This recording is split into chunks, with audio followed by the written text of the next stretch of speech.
Bonsoir à tous les gars, j'espère que vous allez bien, c'est Kevin. Je suis très heureux de vous retrouver vous ce soir pour une vidéo d'après-match à chaud, très tendu, pour la 7e journée de la Ligue des Champions entre Marseille et Liverpool. Match à domicile et bien évidemment match à côté duquel nos joueurs se sont empressés de passer.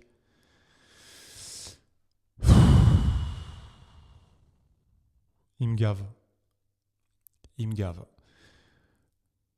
Un match où ils doivent être au rendez-vous, un match où ils ne sont pas là, bien évidemment. Qu'est-ce qu'il y a à comprendre de tout ça, les gars? En fait, je suis perdu. Je suis totalement perdu. On fait des matchs de haute qualité contre Paris. On fait des matchs de haute qualité contre Angers. Ils nous montrent du jeu, de la volonté, un style, quelque chose, une âme. Et puis là, tu joues Liverpool. On se chie dessus. Parce qu'on s'est littéralement chié dessus. On n'a rien proposé. Encore une fois, les seuls qui ont répondu présent, ce sont les supporters. Félicitations à eux. Les gars, big up pour vous. Très sincèrement, on vous aime. Merci pour le spectacle que vous nous avez proposé en tribune. Heureusement que vous êtes là. Mais heureusement que vous êtes là. Qu'est-ce que c'est que ce match de merde encore qu'ils nous ont fait? Moi les gars, Alors, ça ne devrait pas traîner ce débrief, étant donné qu'on n'a rien foutu sur toute la longueur du match. On va faire un petit débrief rapide. Donc on se fait chier durant tout ce match. Le match commence, on a la possession du ballon, comme d'habitude en fait. Possession totalement stérile. Voilà. On a retrouvé l'OM qu'on déteste, avec le style de jeu qu'on déteste. C'est à gerber. C'est à gerber. Tu te dis c'est bon, ils ont compris, ils vont nous montrer des choses, on va se régaler, c'est un match de Ligue des Champions, on reçoit Liverpool. Et non, tu te fais chier, tu galères, tu te chies dessus, tu joues pas, tu proposes rien, tu joues à 2 à l'heure. Est-ce que sincèrement les gars, est-ce qu'on a cru jouer un match de Ligue des Champions là? Est-ce que vous avez cru voir un match de Ligue des Champions de la part de nos joueurs? Mais moi, mais vraiment pas les gars, mais vraiment pas, mais qu'est-ce que ça m'énerve, mais qu'est-ce qui m'énerve?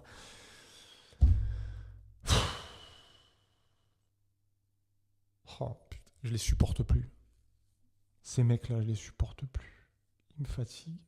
Ils me fatiguent à jouer comme ça, à proposer ces jeux de merde. Ils me fatiguent. Enfin bref. On va commencer par la composition de Roberto De Zerbi en 4-2-3-1 avec, comme on peut le voir, Rulli dans les buts, défense centrale, Pavard-Balerdi, côté gauche Medina, côté droit Murillo, dans l'axe Højbjerg-Kondogbia et devant Greenwood en numéro 10, à droite Timothy Weah, à gauche Ahmed Junior Traoré et devant Gouiri. Une composition, quand je l'ai vue, qui m'a fait très plaisir, parce que je me suis dit, c'est bien. Il réaligne la même équipe, le même système de jeu avec lequel on a tant brillé sur les derniers matchs. On va se régaler, on va pouvoir voir du spectacle. Pas du tout. On joue à la baballe pendant 20 minutes, 23 minutes, jusqu'au final avoir ce but hors jeu de Ekitike. Encore une fois, un gros avertissement, parce qu'on n'a rien fait. On est à la 23e minute, on prend un but, le joueur de Liverpool est signalé hors jeu. On n'a encore rien fait. On est retombé dans nos travers avec ce jeu de je joue à la baballe, je te la mets, tu me la remets, on joue derrière, on prend. Alors surtout, on prend mais zéro risque. Des fois qu'on puisse créer des occasions, non. Ne prenons pas de risque, les gars. On joue à la baballe, je te la mets, tu me la remets, c'est trop compliqué, je vais derrière. Balerdi, Balerdi. Alors Balerdi, il fait pas un mauvais match en soi dans les duels, mais alors dans les relances, quelle catastrophe. Mais quelle catastrophe. Les relances plein axe alors que le joueur est pris, est sous pression. Mais des fois, sincèrement, je me demande, mais est-ce qu'ils ne le font pas exprès même? Est-ce qu'ils ne le font pas exprès de se mettre en danger comme ça, tout seul, de se mettre le feu? Est-ce que c'est fait exprès ou... Les gars, je ne sais pas. Qu'est-ce que vous en pensez? Là, je suis perdu. Et en fait, là, je suis en train de parler comme ça calmement, mais en fait, intérieurement, je suis en train de bouillir. J'ai mis du temps avant d'arriver pour faire ce débrief. Et j'ai dû, encore une fois, sortir pour prendre l'air. Donc, je comprends pas. Donc, Balerdi dans les duels, c'est OK. Par contre, dans les relances, arrête tout. Par pitié, arrête tout. Voilà. Donc, jusqu'à la 23e minute, but hors jeu d'Ekitike, rien proposé. Première frappe de nos Olympiens. Première frappe à la 28e minute. Après un coup franc de Greenwood, repoussé par la défense. Frappe de Guiri. Arrêt du gardien de Liverpool. Mais jusqu'à présent, il a fallu qu'on attende 28 minutes pour voir un tir. 28 minutes pour voir un tir au Vélodrome à domicile, les gars. Est-ce que on trouve ça normal? À un moment donné, est-ce qu'on peut se dire c'est pas normal, c'est inacceptable de voir les prestations proposées au Vélodrome devant 66 000 personnes pour un match de Ligue des Champions où on reçoit Liverpool et où, mine de rien, tu joues ta qualification quasi directe en Ligue des Champions. Non, ben voilà, non. On va faire ce qu'on sait faire de mieux, c'est-à-dire passer à côté du coche. Donc on va louper le coche. Et puis du coup, on le verra tout à l'heure au classement. On va se mettre dans la merde. Et puis on va avoir le feu. Voilà. Donc frappe de Guiri à la 28e minute. Et puis, bien évidemment, jusqu'à la fin de la première période, rien. Donc j'aurais aimé avoir plus de choses à dire, mais rien. Et j'ai pas envie de commenter les actions de Liverpool. Donc malheureusement, on va quand même commenter celle-ci. 45e minute, coup franc. Alors là, certains diront oui, mais Balerdi, il n'avait pas à faire faute. Mais d'autres diront oui, mais s'il ne fait pas faute, peut-être que le joueur passe, fait une frappe et il y a but. Ça encore, les gars, c'est une question d'interprétation. Tout ce que je sais, c'est que là, il y a coup franc, il y a but. S'il n'y a pas coup franc, qu'il n'y a pas but, on ne dit rien à Balerdi. S'il n'y a pas coup franc, mais qu'il y a but, on aurait dit Balerdi, pourquoi tu ne l'as pas balayé pour qu'il y ait faute? Bref, en tout cas, coup franc. Alors voilà, coup franc. Ce genre de coup franc, comment... J'ai même pas les mots. Frappe en dessous du mur, toute molle, à 2 à l'heure, et puis elle va dans le petit filet. Magnifique. Et là, très honnêtement, je me suis dit, le match, il est plié. Voilà. Dès que j'ai vu ce but-là, je me suis dit, le match, les gars, il est plié. Au vu de ce qu'on a proposé, on avait déjà eu un avertissement sur le hors-jeu. Ça n'a pas suffi. On a continué de rien faire. Il y a eu un petit litige sur une potentielle main de Timothy Weah, mais bon, c'était l'épaule. Donc, logiquement, pénalty pas accordé. Derrière, coup franc. Tout de suite derrière ça, coup franc, but. Là, je me suis dit, c'est bon. On retombe dans nos travers. C'est parti. La galère est enclenchée. Et puis arrive la mi-temps. Là, j'ai pas compris pourquoi des changements n'ont pas été effectués tout de suite, au vu de ce qu'on a proposé et au vu de l'animation offensive absolument fantomatique proposée par nos joueurs. J'aurais fait des changements, mais cash. Bref, je ne suis pas coach. On rentame la seconde période comme on a débuté la première, en ne proposant pas grand-chose. Et puis on a... Si. On a quand même ça, la 47e minute, sur une touche. Pavard qui va avoir l'intelligence d'aller pousser et jeter par terre le joueur de Liverpool pour récupérer le ballon. Alors que... Pourquoi tu fais ça? Tu viens de revenir de la mi-temps. c'est la 47e minute. Ok, la touche, elle est pour toi. Est-ce que tu as besoin d'aller pousser le joueur de Liverpool comme ça? Résultat, tu prends un jaune et le match prochain, tu es suspendu. Merci. Bref, 51e minute, on a enfin, suite à une percussion de Mason Greenwood dans l'axe du terrain, une frappe. Voilà, à noter, 51e minute, une frappe. Donc c'est bien parce qu'en 6 minutes en deuxième période, on a fait quasiment plus qu'en 45 minutes en première. Voilà, donc ça c'est à noter. Par contre, derrière, pas grand-chose. Hein. On n'a pas grand-chose à se mettre sous la dent. On a continué de se faire chier. Hein. Voilà, après on a plutôt des offensives de Liverpool. Hein. 58e minute, on a un poteau d'Ekitike. Grosse frappe premier poteau qui va s'écraser sur le poteau extérieur. La balle ne va pas sortir. Tout de suite derrière, on a une contre-attaque. Et puis, on a Greenwood qui va être lancé sur le côté droit, qui va transmettre à Traoré. Traoré, lui, va essayer de tirer quasi dans la foulée. Bon, bien évidemment, la frappe passe au-dessus des buts. Voilà une des rares occasions qu'on va se procurer. Après, ça sera plus ou moins des frappes de loin. On n'a pas réussi à être dangereux, que ce soit dans l'animation du jeu et puis encore moins niveau offensif. Devant, c'était le néant. On n'a pas réussi à pénétrer cette défense. On n'a fait que des frappes de loin. C'est tout ce qu'on a essayé de faire.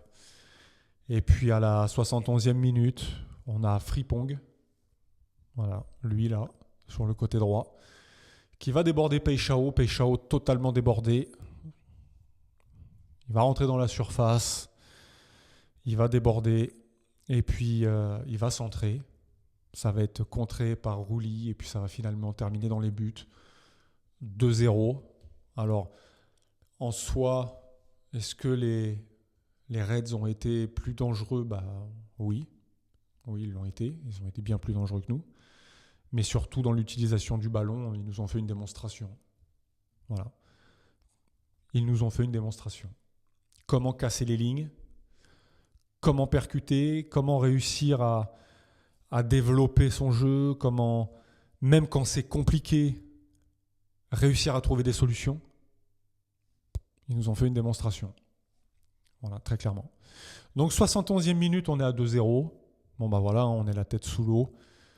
Là, tu te dis que on va pas y arriver. Hein, ça y est. 1-0, de toute façon, on n'arrivait pas à proposer autre chose que ce qu'on avait vu. Le néant, c'est-à-dire le néant. Et puis donc à 2-0, qu'est-ce qu'on allait proposer de plus? Rien du tout. Donc rien jusqu'à la 93e minute, à part, je l'ai dit, je le répète, des frappes de loin, désespérées. On n'a rien proposé, on s'est fait chier. On s'est fait chier. Je suis tellement blasé. Je suis tellement blasé en fait. Je suis dégoûté. Les mots sont difficiles à trouver. Pour être honnête, c'est compliqué. Quand je vois des prestations comme celle-ci, c'est... Donc bon, on va continuer le match de la même façon, en proposant que dalle. Et puis, va arriver la 93e minute. Où, regardez, ça c'est symptomatique. Je vais vous mettre cette photo, les gars. Je suis obligé. Franchement, je suis obligé. Voilà. Et ça, c'est très souvent qu'on se retrouve dans cette situation-là. Hein. Que ça soit en championnat, en coupe, ce que vous voulez. On est, mais dans ces situations-là, mais au moins 3-4 fois par match. Voilà. Est-ce que là, il n'y a pas quelque chose qui choque? Franchement. Est-ce que vous voyez un peu l'espace qu'il y a pour les deux joueurs de Liverpool au milieu de terrain? Pour eux, c'est cadeau, c'est du pain béni. Où est notre milieu de terrain? On ne sait pas. Là, ce qu'on peut voir, c'est qu'on a deux joueurs qui sont sur un seul joueur de Liverpool, qui lui a l'intelligence de jouer à une touche. Et puis après, c'est boulevard pour les deux joueurs de Liverpool que vous pouvez voir sur l'écran. Et tout de suite après ça, en fait, je vous le donne en mille, c'est le 3e but. Voilà. Donc évidemment, quand on se retrouve avec des espaces tels que ceux-là, on peut qu'être en difficulté. Hein. Là, moi je vois ça, perso, on me présente cette image, on me dit, à votre avis, quelle est la suite ? Pour moi, je dis c'est but. Et ça n'a pas loupé. Gakpo, qui est entré en jeu peu de temps auparavant, va être servi sur le côté gauche, puisque bien évidemment, nos 2 défenseurs vont être obligés de venir fermer l'axe. Il va être servi sur le côté gauche, et puis il va enrouler et ajuster Rouli pour le 3e but. Voilà les gars. Conséquence directe au classement de notre défaite 3-0, parce que nous étions dans un goal average positif, et puis maintenant, grâce à cette défaite, on va basculer dans un goal average pas négatif, mais neutre. On aurait pu être à +1, on était à +3, et bien maintenant on est à 0. Et comme vous pouvez le voir sur le classement, la semaine prochaine, on va aller à Bruges. Bruges 27e qui a 7 points, nous 19e qui en avons 9. Ça sent la galère là-bas. Hein. Je sens la grosse galère arriver. Là, tu faisais un nul, on avait 9 chances sur 10 d'être qualifié. Tu gagnais, on n'en parle même pas. On aurait même pu prétendre aux 8 premières places directement qualificatives. Mais bon, ça, c'était sans compter sur nos joueurs exceptionnels. Hein. Les grands rendez-vous, il ne faut pas compter sur eux. Ça, on peut oublier. Donc, comment on va se présenter à Bruges la semaine prochaine ? Ils vont nous mettre le feu. Hein. Ils vont nous mettre le feu. Est-ce qu'on peut avoir confiance en l'équipe qu'on vient de voir sur le terrain en Champions League ? Moi, les gars, je n'ai pas du tout confiance en cette équipe. Vraiment. Vraiment, vraiment. Donc voilà pour ce qui est un peu du résumé du match, tant il n'y a rien eu de notre côté. La petite action que je voulais vous montrer par rapport à notre milieu de terrain aussi inexistant, comme vous avez pu le voir. Et puis le point sur le classement. Maintenant, pour parler très sincèrement, je pense qu'on n'a pas le niveau pour jouer ces compétitions-là. On n'a pas le niveau. On voit très bien que quand on joue un gros d'Europe, comme là Liverpool, et encore, c'est pas le Liverpool de l'année dernière, les gars. Hein. C'est un Liverpool plutôt affaibli. On voit qu'on n'arrive pas à être au rendez-vous. Est-ce que vous vous êtes rendu compte de l'écart de niveau entre les 2 équipes ? Niveau technico-tactique. Je ne sais pas si vous vous êtes rendu compte, mais il y a un fossé entre nous. Pour moi, c'est abyssal. C'est abyssal. Et on n'est pas encore taillé pour jouer des compétitions telles que celle-ci. En tout cas, si on a la chance de passer au prochain tour, mais les gars, faut pas qu'on espère aller loin. Hein. 16e de finale, tu sors. Suivant l'équipe que tu joues, si tu joues un top européen, une équipe top 4 européenne, dans les divers championnats européens, tu sors. Sûr et certain, tu sors. On n'a pas le niveau pour affronter ces équipes-là.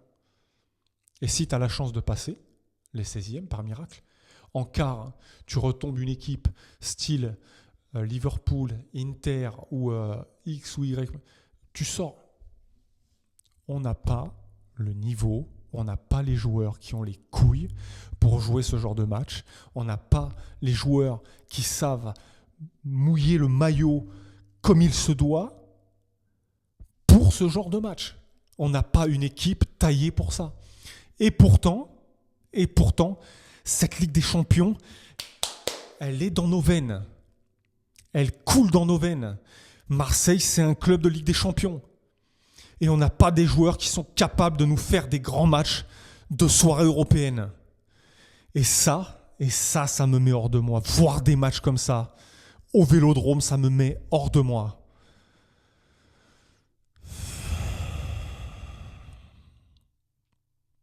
J'en peux plus. C'est honteux. C'est honteux de proposer ce qu'ils ont proposé ce soir. En même temps, ils n'ont rien proposé. Donc, en fait, voilà. Honteux de ne rien avoir proposé. Même pas d'avoir tenté, même pas d'avoir essayé d'exister, de n'avoir rien proposé. Voilà. Merci les gars pour cette soirée de merde. Merci pour nous faire passer encore pour des... Je vais rester poli. Merci pour nous faire encore passer pour des tocards. Merci les gars. Ça fait plaisir. Vous devriez avoir honte. Honte, car vous avez une chance inouïe de porter ce maillot. Et vous ne le méritez pas. Pour beaucoup, vous ne le méritez pas. Vous nous faites honte. Voilà, c'est tout ce que vous faites. Vous nous faites honte. Vous nous faites chier. Vous ne vous rendez pas compte qu'il y a des centaines et des centaines de personnes qui s'organisent bénévolement pour venir offrir un spectacle à la télé, ok, pour créer des animations dans les tribunes, pour vos beaux yeux également. Vous voyez ? En fait, actuellement, Marseille ne rayonne que par ses supporters. Ça, j'espère que vous le savez, les gars. Si vous ne le savez pas, moi je vous le dis. Marseille ne rayonne que par ses supporters et leur ferveur. Et vous avez des dizaines de milliers de personnes qui, eux, le lendemain, se lèvent à 3, 4, 5, 6 heures du matin pour aller travailler, qui payent pour venir voir jouer ce que vous proposez, la merde que vous leur proposez. Vous devriez avoir honte. Et toutes ces personnes-là, les 65, les 66, les 67 000 personnes qui viennent vous voir jouer, ça vous fait rien ? Ça vous fait rien, les gars ? Est-ce que vous arrivez à dormir le soir ? Mais je suppose que oui. Moi, j'ai aucun doute sur le fait que le soir, vous arriviez à dormir. Parce que vous ne nous respectez pas. Vous ne respectez pas le blason que vous portez sur le maillot, du côté du cœur. Vous ne le respectez pas. Et vous ne respectez pas les supporters. Vous ne méritez pas de jouer pour ce club. Voilà. Vous ne méritez pas. Et vous ne méritez pas d'avoir ces supporters. C'est tout ce que j'ai à dire. Et je vais finir là-dessus, les gars. Parce que si je continue à m'ambiancer et sur ma lancée, là, je vais commencer à monter dans les tours. Ça va me gonfler et je risque de péter du matériel. Donc, je vais m'arrêter là, pendant que je suis encore un peu calme. Je vous souhaite à tous une bonne soirée. Je l'espère pour vous, les gars. Moi, ça va être très compliqué. On le sait.